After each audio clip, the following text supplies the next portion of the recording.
साथीहरु आज हामीले हेर्नेछौं कि पावर पोइन्ट हुन्छ माइक्रोसफ्ट अफिसको पावर पोइन्टको मद्दतले गर्दाखेरि हामीले यस्तो खालको चाहिँ जुन फोटोहरु हामीले कसरी एडिट गर्ने भन्ने बारेमा त्यो पनि less than 1 minute so without delay let's begin I'm coming home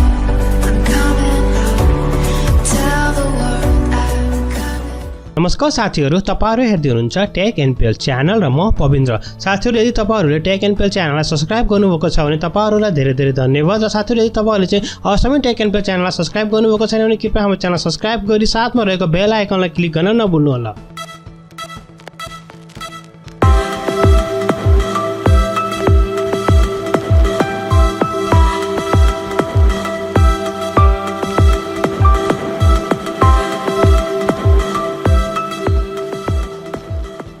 साथीहरु तपाईले देख्नुभएको छ जुन चाहिँ मैले चाहिँ एउटा फोटो यहाँ राखेको छु र यो चाहिँ हाम्रो चाहिँ ओरिजिनल फोटो भनेपछि तपाईले देख्नुहुन्छ यो चाहिँ हाम्रो जुन चाहिँ हामीले बनाएको फोटो र एक्ज्याक्टली तपाईले चाहिँ हाफ जुन चाहिँ पार्ट छ त्यो पनि चाहिँ हाम्रो चाहिँ त्रिभुज आकारमा जुन हाफ पार्ट छ त्यो चाहिँ ब्ल्याक एन्ड व्हाइटमा छ भने चाहिँ अर्को चाहिँ कलरमा छ यस्तो फोटोहरु बनाउन हामी चाहिँ फोटोशपहरु र विभिन्न फोटो एडिटरहरु युज गरिन्छ साथीहरु र त्यसमा केही टाइम पनि लाग्छ र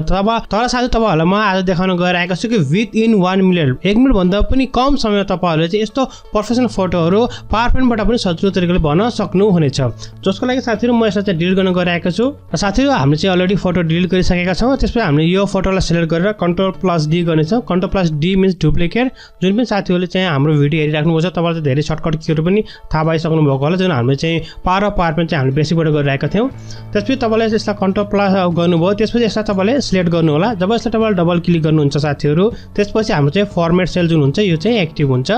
र तपाईले फर्मेट सेलमा गइसकेपछि तपाईलाई जानुपर्ने हुन्छ तपाईले यहाँ देख्न सक्नुहुन्छ जुन कलर हुन्छ कलरमा तपाईले जानुपर्ने हुन्छ र कलरको जुन ड्रप डाउन मेनुमा तपाईले क्लिक गर्नु होला जब तपाईले कलरको ड्रप डाउन मेनुमा क्लिक गर्न सबभन्दा पहिला जुन तपाईले देख्नुभएको छ यसमा चाहिँ हाम्रो चाहिँ एक्ज्याक्टली ब्ल्याक एन्ड व्हाइट आउँछ तपाईले अरु पनि कलर राख्न चाहनुहुन्छ भने तपाईले पछि तल गएर अरु पनि कलर तपाईले चुज गर्न सक्नुहुनेछ जुन चाहिँ मैले गरेको थिएँ यो फर्स्टको चाहिँ मैले गरेको र साथीहरु तपाईले देख्नुभयो हाम्रो चाहिँ जुन फोटो छ एक्ज्याक्टली ब्ल्याक एन्ड व्हाइट भइसकेको छ जुन तपाईले देख्न सक्नुहुन्छ त्यसपछि हामी फेरि यसलाई चाहिँ डबल क्लिक गर्छौं साथीहरु फेरि पनि डबल क्लिक गरिन्छ यसले डबल क्लिक गरेपछि हाम्रो चाहिँ फर्मेट ट्याब चाहिँ यहाँ अलरेडी एक्टिभ हुन्छ एक्टिभ भएपछि त्यसको अब चाहिँ हामी जाने छौं यतापट्टि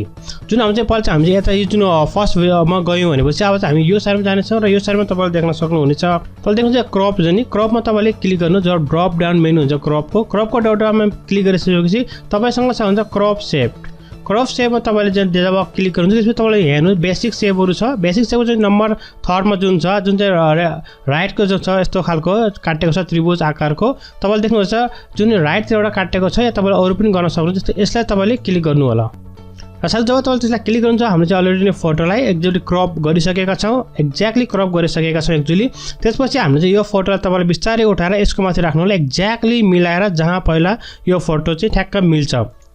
र साथै तपाईले देख्नुभएको छ एक्ज्याक्टली मिलिसक्यो त्यसपछि हामीले चाहिँ Ctrl+A गर्छौं सबैलाई सिलेक्ट गर्नलाई त्यसपछि Ctrl+G त्यहाँ पनि ग्रुप गर्छौं यो एउटा ग्रुप भइसकेको छ साथीहरु अहिले तपाईलाई सजिलो तरिका जहाँ पनि लान सक्नुहुनेछ र तपाईले देख्नुभयो साथीहरु एक्ज्याक्टली एकदम एउटा प्रोफेसनल हाम्रो चाहिँ फोटो चाहिँ हामीले चाहिँ एडिट गरिसक्यौं विदिन 1 सेकेन्ड र साथीहरु आजलाई यति नै मलाई आशा छ तपाईहरुलाई आजको यो भिडियो मन पर्यो होला यदि यो भिडियो सम्बन्धी कुनै सल्लाह र सुझाव कृपया हाम्रो कमेन्ट सेक्सनमा कमेन्ट गर्न चाहिँ नभुल्नु होला र साथै यदि तपाईहरुले पनि पावर पोइन्टमा विभिन्न फोटोहरु एडिट गर्न चाहनुहुन्छ भने हामीले विभिन्न फोटोहरु एडिट गरेका छौं यहाँ चाहिँ हामीले चाहिँ आर्ट्सहरु बनाएका छौं र विभिन्न फोटोहरु तपाईहरु पनि एडिट गर्न चाहनुहुन्छ 3D फोटोहरु भनेपछि हाम्रो टेक एन्ड पेल च्यानल सब्स्क्राइब गरी त्यो बेल आइकनलाई क्लिक गर्न पनि नभुल्नु होला र साथै हामीले चाहिँ 30-40 वटा भिडियोहरु अलरेडी बनाइसकेका छौं र तपाईले चाहिँ हाम्रो चाहिँ पावर पोइन्टको त्यो भिडियो पनि हेर्नु होला तबसम्मको लागि bye bye take care have a great and fun time